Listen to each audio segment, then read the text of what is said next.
Podcast zum Deutschlernen. Thema: Reise nach Deutschland. Hallo und herzlich willkommen zu unserem Podcast für Deutschlerner. Hallo auch von mir. Ich bin Sarah, 37 Jahre alt und noch etwas müde. Es ist noch sehr früh für unsere Podcast-Aufnahme. Und ich bin Markus, topfit wie immer. Wir arbeiten beide an einer Sprachschule hier in Deutschland. Freut mich, dass du nicht müde bist, Markus. Du hast es schon richtig gesagt, wir arbeiten beide als Lehrer an einer Sprachschule. Wir kennen die Herausforderungen, eine neue Sprache und Kultur zu lernen. Wir haben uns in der Schule kennengelernt und schnell gemerkt, dass wir gern zusammen reden. Darum gibt es jetzt diesen Podcast. Wir wollen euch einfache, echte Gespräche zeigen. Heute haben wir etwas Besonderes vorbereitet. Wir spielen eine kleine Geschichte. Wir sind eine Familie, die nach Deutschland reist. Schritt für Schritt üben wir typische Situationen. Ihr könnt zuhören, mitsprechen und neue Wörter lernen. Klingt gut? Schreibt uns später, ob es euch hilft. Super. Dann fangen wir an. Zu Hause Koffer packen. Ich stelle mir vor, ich bin die Mutter. Wie heißt du, Papa? Ich heiße Thomas, der entspannte Vater. Und du? Ich bin Anna, die organisierte Mutter. Unsere Kinder schlafen schon. Perfekt. Also, wir packen jetzt die Koffer. Thomas, hast du die Checkliste? Oh, fast vergessen. Hier ist sie. Passports, Tickets, Kleidung, Ladegeräte. Sehr gut. Ich lege 3 T-Shirts pro Person ein. Reicht das? Für eine Woche? Vielleicht ein Hemd extra, falls wir schick essen gehen. Gute Idee. Und Socken. Letztes Mal hast du zu wenig eingepackt. Stimmt, das war peinlich. Dieses Mal nehme ich 8 Paar. Prima. Hast du die Zahnbürsten? Ja, 4 Stück, farbig markiert, damit niemand tauscht. Danke. Wo sind die Reisestecker? Im Technikbeutel. Powerbank liegt auch drin. Super organisiert, Papa. Ich lerne von dir, Anna. Haha. Denk an die Medikamente der Kinder. Habe ich schon. Fieberthermometer auch. Perfekt. Oh, fast vergessen. Das Lieblingskuscheltier unserer Tochter. Hier ist der Bär. Sonst gibt es Tränen im Flugzeug. Genau. Was ist mit Snacks für unterwegs? Ich packe Müsli-Riegel und Äpfel ein. Gut. Weniger Zucker, mehr Energie. Check. Die Koffer sind fast voll. Wie schwer dürfen sie sein? 20 Kilo pro Stück. Wir wiegen später. Hast du das Wetter in Berlin gecheckt? Ja, nächste Woche soll es sonnig, aber kühl sein. Dann packe ich noch eine leichte Jacke ein. Gute Entscheidung. Regenschirme nicht vergessen. Stimmt, die kleinen Faltmodelle passen noch rein. Und Sonnencreme, falls wir draußen laufen. Notiert, alles klar. Ich freue mich schon auf Deutschland. Ich auch. Ein bisschen nervös bin ich trotzdem. Das ist normal. Reisen ist spannend. Liebe Zuhörer, wie fühlt ihr euch vor einer Reise? Ihr könnt uns eure Tipps schicken. So, Thomas, ich glaube, wir sind fertig. Dann können wir früh schlafen. Der Flug ist morgen um 8. Gute Idee. Ich stelle den Wecker auf 5 Uhr. Perfekt. Liebe Familie, gute Nacht. Gute Nacht. Und euch, liebe Zuhörer, bis gleich im Flughafenkapitel.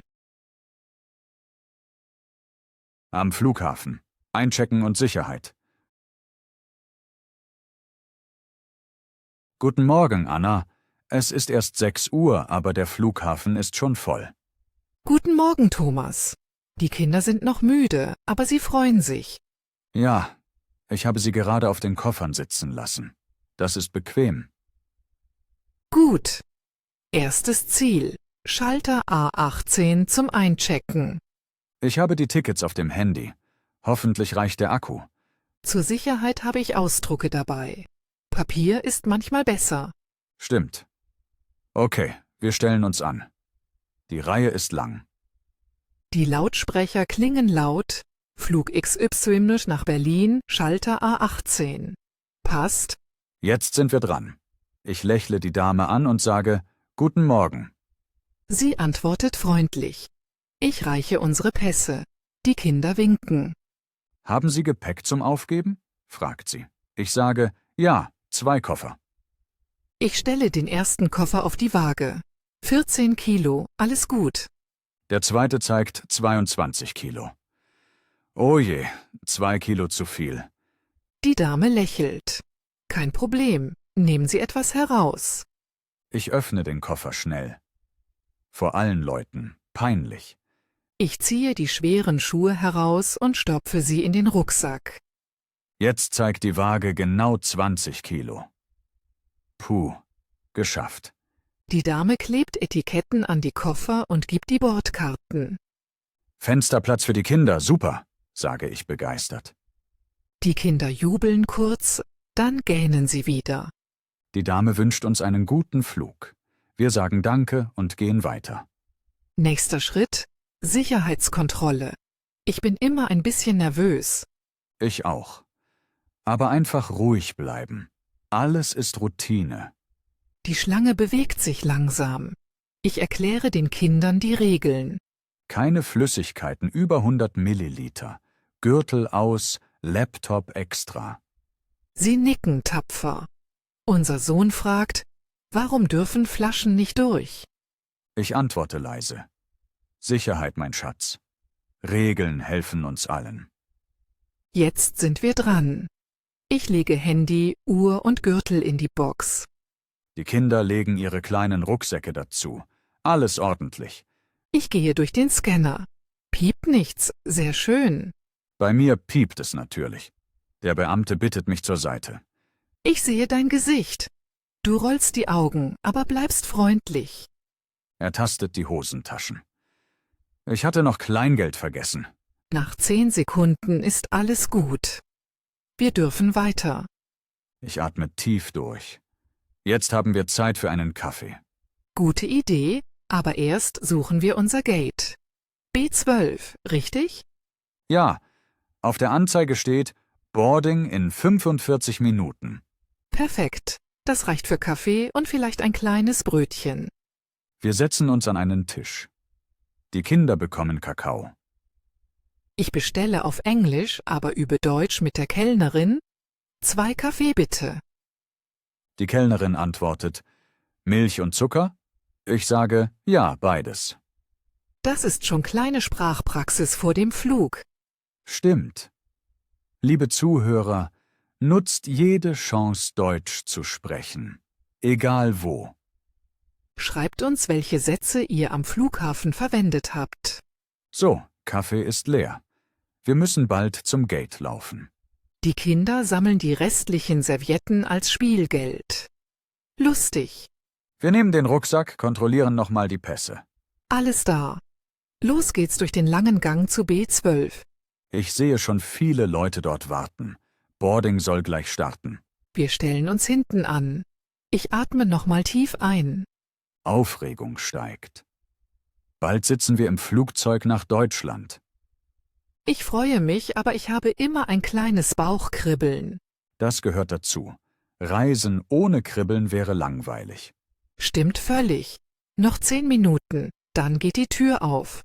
Unsere Familie ist bereit. Nächster Halt: der Himmel über Europa. Und für euch, liebe Zuhörer, gleich unser Kapitel im Flugzeug. Bleibt dran! Im Flugzeug. Der Flug nach Deutschland. Wir sitzen endlich auf unseren Plätzen. Reihe 22. Fenster und Mitte. Die Kinder bekommen die Fensterplätze. Sie kleben gleich an der Scheibe. Ich verstaue das Handgepäck im Fach. Der Rucksack passt gerade so. Der Sicherheitsgurt klickt. Ich fühle mich sofort etwas ruhiger. Die Lautsprecherdurchsage beginnt. Erst Englisch, dann Deutsch. Bitte anschnallen. Ich zeige den Kindern, wie man den Gurt öffnet und schließt. Unser Sohn übt zweimal und lacht. Jetzt ist er Experte. Die Flugbegleiterin kommt vorbei. »Guten Morgen, alles in Ordnung?« fragt sie freundlich. Ich antworte auf Deutsch, ja danke. Die Kinder brauchen vielleicht später Saft. Sie nickt. »Kein Problem. Gleich nach dem Start komme ich.« Die Triebwerke werden lauter. Ich spüre das Vibrieren. Ich nehme deine Hand. Ein kleiner Moment Angst, dann pure Vorfreude. Das Flugzeug rollt zur Startbahn. Die Stadtlichter draußen wirken winzig. Unser Sohn ruft leise, »Wir fahren schnell.« Er meint das Rollen. Plötzlich Beschleunigung. Meine Rückenlehne drückt. Wir heben ab. Die Häuser werden zu kleinen Würfeln. Die Wolken liegen wie Watte darunter. Ich liebe diesen Moment jedes Mal. Schwerelos und doch sicher. Die Kinder staunen still. Ihr erster großer Flug. Ein echtes Abenteuer. Nach 10 Minuten ertönt das Signal. Gurt darf offen sein. Ich bleibe trotzdem angeschnallt. Ein wenig wackelt es noch. Turbulenzen, sagt der Pilot. Nichts Schlimmes, nur leichte Bewegung. Ich erkläre den Kindern, das ist wie eine Straße mit kleinen Hügeln. Sie lachen. Das Bild verstehen sie. Jetzt kommt die Flugbegleiterin wieder. Getränke und Snacks. 2 Orangensäfte und Wasser bitte. Für mich einen Kaffee. Und für mich Tee ohne Zucker, ergänze ich. Sie reicht uns kleine Salzbrezeln dazu. Praktisch und lecker. Ich öffne die Packung. Krümel überall. Typisch. Unser Sitznachbar links lächelt. Ein junger Mann mit Rucksack. Ich sage freundlich, »Hallo, reisen Sie auch nach Berlin?« Ganz einfach. Er antwortet auf Deutsch, ja, ich studiere dort Mathematik. Ich bin erstaunt. »Oh, spannend. Viel Erfolg«, sage ich. Er fragt, seid ihr im Urlaub? Ich erkläre kurz unsere Familienreise. Er wünscht den Kindern viel Spaß beim Entdecken. Sehr nett. Liebe Zuhörer, so entstehen kleine Gespräche. Nutzt sie für Übung. Absolut. Auch ein kurzes Hallo hilft, sicherer zu sprechen. Der Pilot meldet sich. Wir fliegen über die Alpen, 10.000 Meter Höhe. Ich schaue aus dem Fenster. Schneeberge leuchten in der Sonne. Ich beschreibe den Kindern langsam, was sie sehen. Wort für Wort. Sie wiederholen Berg, Schnee, Wolke. Ein kleines Unterrichtsspiel. Nach einer Stunde beginne ich eine längere Erzählung. Ich spreche ruhig, damit die Kinder und auch ihr, liebe Zuhörer, gut folgen könnt. Ich sage, als ich selbst das erste Mal nach Deutschland flog, war ich so nervös. Ich kannte die Sprache kaum. Im Flugzeug hatte ich ein Wörterbuch in der Hand. Jedes Schild, jede Ansage wollte ich verstehen. Nach der Landung fühlte ich mich wie ein Entdecker. Ich erinnere mich daran, wenn ich jetzt mit euch reise. Ich möchte, dass ihr merkt, man wächst mit jedem Schritt. Ich höre zu und lächle. Deine Geschichte motiviert. Dann erzähle ich meine. Mein erster Flug war kurz, nur 1 Stunde. Trotzdem hatte ich Angst. Ich saß zwischen 2 Fremden, konnte mich kaum bewegen. Doch eine ältere Dame neben mir sprach freundlich. Sie erklärte jede Phase des Flugs. Am Ende war ich sogar traurig, dass wir landeten. Seitdem denke ich, Menschen machen Reisen leichter. Das stimmt. Der junge Nachbar hört mit und nickt. Die Lichter im Gang dimmen. Schlafzeit für viele Passagiere. Unsere Tochter legt den Kopf auf mein Knie. Ich decke sie zu. Ich lese leise im Bordmagazin. Artikel über Berliner Museen. Ich schreibe Notizen. Pergamon, Reichstag, Currywurst. Unsere To-Do-Liste. Plötzlich ein Ruck. Leichte Turbulenz. Ich halte die Armlehne fest. Der Pilot beruhigt sofort. Kleines Luftloch, gleich wieder ruhig. Nach 2 Minuten fliegen wir glatt weiter. Alles gut. Ich spüre Müdigkeit. Doch die Vorfreude hält mich wach. Ich schließe kurz die Augen. Träume vom Brandenburger Tor. Liebe Zuhörer, wenn ihr im Flugzeug seid, nutzt die Zeit, lernt Wörter, plant euren Tag, ruht euch aus. Schreibt uns, welche Tipps euch helfen, lange Flüge angenehmer zu machen. Der Pilot verkündet, wir beginnen den Sinkflug. Bitte anschnallen. Ich schnalle alle an, ziehe den Gurt der Tochter nach. Die Wolken über Deutschland wirken grau, aber friedlich. Die Spannung steigt. Gleich setzen wir auf deutschem Boden auf. Ein sanftes Rumpeln, dann rollen wir zur Parkposition. Applaus im Flugzeug. Viele Passagiere klatschen kurz. Ich drehe mich zu den Kindern. Willkommen in Deutschland. Sie strahlen, obwohl sie müde sind. Ich spüre nicht nur Erleichterung, sondern auch Neugier auf die nächsten Schritte. Das nächste Kapitel beginnt gleich. Ankunft, Gepäck, Hotel. Bleibt bei uns. Ankunft in Deutschland. Vom Flughafen zum Hotel. Wir stehen auf, der Gang ist frei. Endlich dürfen wir das Flugzeug verlassen. Die Kinder hüpfen vor Aufregung. Ich halte ihre Hände fest, damit niemand rennt. Wir gehen durch das Flugzeug direkt ins Terminal. Viele Schilder. Ausreise, Gepäck, Toiletten. Ich lese laut vor. Passkontrolle geradeaus. So lernen die Kinder das Wort. Der Bereich wirkt modern und hell. Ein Beamter winkt uns freundlich heran. Ich gebe die Pässe. Er fragt nur, Urlaub? Ich nicke und sage, ja, eine Woche. Er stempelt jeden Pass, zack, zack, zack. Alles dauert 20 Sekunden. Ich atme aus.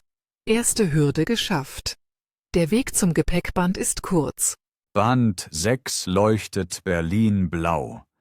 Die Koffer drehen schon ihre Runden.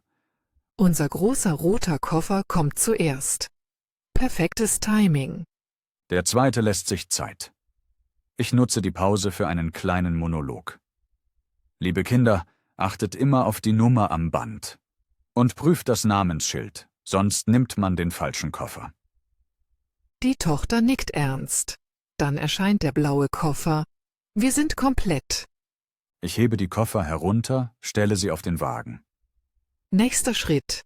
Ausgang. Dort hängen Schilder für Taxi, Bus, Bahn. Ich schlage Bahn vor. Günstig und schnell. Der Zug fährt alle 10 Minuten. Gute Idee. Wir kaufen Fahrkarten am Automaten. Deutsch und Englisch wählbar. Ich drücke Berlin ABC, 4 Tickets, Kinder fahren kostenlos. Bezahlen mit Karte klappt sofort. Die Tickets kommen unten raus. Fertig. Wir folgen dem S-Bahn-Symbol. 2 Etagen tiefer. Der Zug steht schon bereit. Innen ist es sauber. Große Fenster, viele Sitze frei. Wir setzen uns zusammen. Ich sage, nächster Halt, Ostkreuz. Die Kinder wiederholen das Wort, üben Aussprache. Aus dem Fenster sehen wir graue Wolken, aber auch bunte Graffiti. Nach 20 Minuten steigen wir an Alexanderplatz aus. Viele Menschen, hohe Gebäude. Ich zeige auf den Fernsehturm. Da wollen wir morgen hoch. Jetzt brauchen wir noch die Tram zum Hotel. Linie M4 Richtung Greifswalder Straße. Die Haltestelle liegt direkt vor dem Bahnhof. Prima ausgeschildert. Tram kommt, Türen zischen. Wir steigen ein, parken die Koffer im Mittelteil. Nach 3 Stationen ruft die Ansage unseren Straßennamen. Schnell raus! Das Hotel steht gleich um die Ecke. Ein kleines Backsteinhaus mit Glasfront. In der Lobby riecht es nach frischem Kaffee. Freundliche Musik im Hintergrund. Die Rezeptionistin sagt, Willkommen. Haben Sie eine Reservierung? Ich antworte, ja, auf Name Müller. Sie tippt kurz, lächelt. Zimmer 204, 2. Stockwerk. Fahrstuhl links. Ich unterschreibe das Formular. Sie erklärt, Frühstück ab 7. WLAN kostenlos. Code Berlin 2022. Die Kinder bekommen kleine Stadtpläne als Geschenk. Süße Idee. Wir fahren mit dem Aufzug hoch. Flur riecht nach frischer Farbe. Zimmer 204 öffnet sich. 2 Betten, ein Schlafsofa, großer Schrank, Bad mit Dusche. Ich öffne das Fenster. Leichte Stadtgeräusche, aber angenehm. Mir fällt sofort auf, wie ordentlich die Straßen hier sind. Kaum Papier, viel Fahrradverkehr. Die Autos warten wirklich, wenn Fußgänger gehen. Das gibt mir ein Gefühl von Sicherheit und Ruhe. Ich antworte ausführlich: Stimmt. Berlin ist groß, aber oft sehr entspannt. Ich mag, dass viele Sprachen klingen. Man hört Deutsch, Englisch, Spanisch. Das macht die Stadt offen. Für Lerner ist das ideal, weil man Fehler machen darf und trotzdem verstanden wird. Die Kinder springen auf den Betten. Ich lache, sage aber, bitte vorsichtig, wir wollen keinen Ärger. Ich öffne den Koffer, verteile Kleidung in den Schrank. Ordnung hilft, sich zu Hause zu fühlen. Ich hänge die Jacken auf und lege die Zahnbürsten ins Bad. Danach setze ich mich und notiere. Check-in war einfach, Bahn war pünktlich, Leute hilfsbereit. Liebe Zuhörer, unser Tipp: Druckt die Hotelbestätigung aus. Dann geht der Empfang schneller. Und lernt Wörter wie Rezeption, Fahrstuhl, Frühstücksraum. Sehr nützlich. Ich strecke mich. Ich könnte eine Dusche brauchen, sage ich ehrlich. Gute Idee. Danach suchen wir einen Imbiss in der Nähe. Vielleicht Döner oder Currywurst. Bin dabei. Aber erst 5 Minuten Füße hoch. Die Reise war lang. Ich setze mich ans Fenster, sehe gelbe Straßenbahnen vorbeifahren. Fühlt sich schon wie Abenteuer an. Ich frage die Kinder, was gefällt euch bis jetzt am besten? Sie rufen, der Fernsehturm, obwohl sie ihn nur gesehen haben. Ich lache. Fantasie ist stark. Morgen gehen wir hin, versprochen. Damit endet unser Kapitel Ankunft. Gleich starten wir in die Stadt. Seid gespannt. Die Stadt entdecken. Essen, Sehenswürdigkeiten und erste Eindrücke.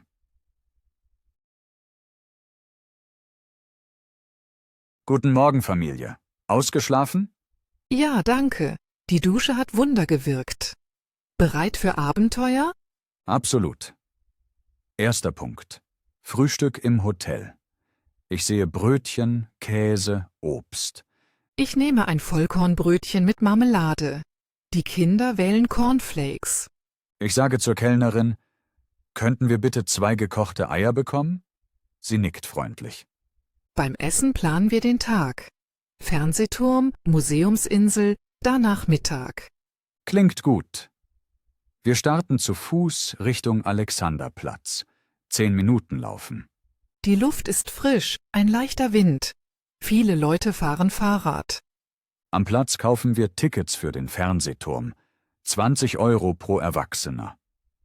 Die Kassiererin sagt langsam, der Aufzug fährt alle 5 Minuten. Perfekt verständlich. Wir steigen ein. Ohren ploppen. Es geht schnell hoch. Oben zeigt eine große Karte, welche Gebäude wir sehen. Ich erkläre den Kindern Reichstag, Spree, Hauptbahnhof. Ich halte einen längeren Vortrag. Schaut, Berlin ist sehr grün. Parks überall. Das macht die Stadt lebenswert. Auch für Allergiker ist frische Luft wichtig. Ich finde, Großstädte brauchen Bäume, sonst fühlen sich Menschen nicht wohl. Ich ergänze, und Wasser. Die Spree gibt Berlin ein ruhiges Gefühl. Wir können morgen eine Bootstour machen. Nach einer halben Stunde fahren wir runter. Nächster Halt: Museumsinsel. Wir nehmen die Tram. Ich kaufe 4 Einzelfahrscheine beim Fahrer. Kurz, klar, 4-mal bitte. Der Fahrer sagt: 2 Erwachsene, 2 Kinder, 12 €. Ich bezahle kontaktlos. An der Haltestelle Lustgarten steigen wir aus. Vor uns der Berliner Dom, sehr beeindruckend. Wir gehen zuerst ins Pergamon-Panorama. Die Kinder staunen über das riesige Rundbild. Ich flüstere, nicht anfassen, nur schauen. Sie nicken brav. Nach dem Museum knurrt der Magen. Zeit für Mittagessen. Ich schlage Currywurst vor. Ein berühmtes Berliner Gericht. Wir finden einen Imbiss mit rotem Schild. Die Verkäuferin fragt, mit oder ohne Darm? Ich antworte, mit Darm, bitte. 2 Portionen, einmal ohne Schaf für die Kinder. Wir setzen uns auf eine Bank. Die Soße tropft, schmeckt würzig und süß. Ich frage die Kinder, lecker? Sie rufen, ja, und lachen. Während wir essen, beobachte ich Menschen, Touristen, Geschäftsleute, Straßenmusiker. Ein Musiker spielt Akkordeon.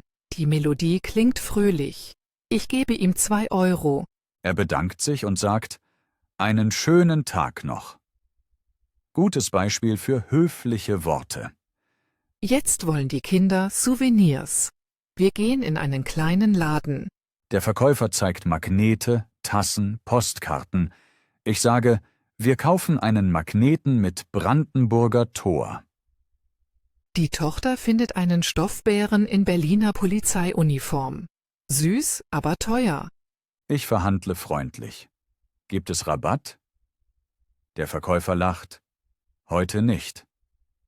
Also lassen wir ihn dort. Stattdessen kaufen wir Postkarten. Jede kostet 1 Euro. Die Kinder schreiben Grüße an Oma. Ich erkläre die Briefmarkenautomaten draußen. Einfach Münzen einwerfen, Marke kommt raus. Wir kleben die Marken und werfen die Karten in den gelben Briefkasten. Weiter geht's zum Brandenburger Tor. Wir laufen durch die breite Straße unter den Linden. Ich erzähle eine längere Geschichte. Als ich das erste Mal hier war, fühlte ich Geschichte überall. Das Tor war Symbol der Teilung und später der Einheit. Ich stand da und dachte, wie Menschen früher geweint und gejubelt haben. Diese Mischung von Emotionen macht den Ort stark. Ich höre zu und sage, ja, Orte erzählen Geschichten. Wenn wir zuhören, lernen wir mehr als aus Büchern. Wir machen Fotos. Die Sonne bricht durch Wolken, perfektes Licht. Danach gehen wir zum Reichstag. Lange Schlange, daher reservieren wir Online-Tickets für morgen. Gut geplant. Jetzt brauchen wir Kaffee und Kuchen. Wir finden ein Café mit Terrasse.